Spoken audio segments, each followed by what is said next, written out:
ஆகவே இன்றைக்கு விவசாயிகளுக்கு நீர் அவசியம்.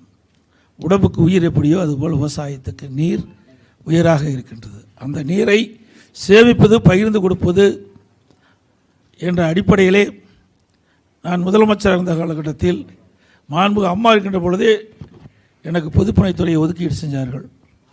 முதலமைச்சர் ஆவதற்கு முன்பு அப்பொழுதிலிருந்தே மாண்புமிகு அம்மா அவர்கள் இருக்கின்ற பொழுதே நல்ல ஆலோசனைகள்லாம் அவர்கள் வழங்கினார்கள். அம்மா மறைவுக்கு பிறகு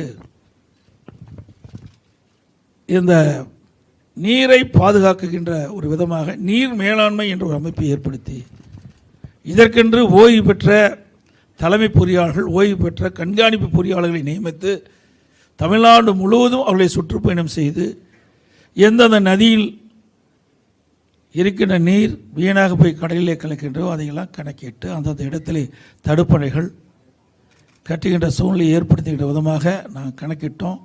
பல இடத்துல தடுப்பணை கட்டணும்.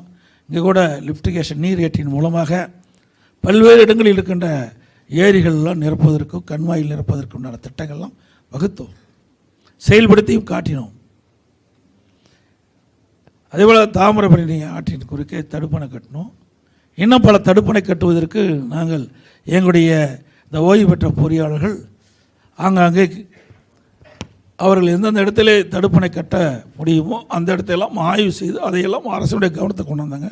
ஆட்சி மாற்றம் ஏற்பட்ட பிறகு அதை அப்படியே கிடப்பில் போட்டாங்க. ஆகவே அதிமுகவை பொறுத்த வரைக்கும் இந்த நீர் மேலாண்மையில் முன்னுரிமை கொடுத்தோம்.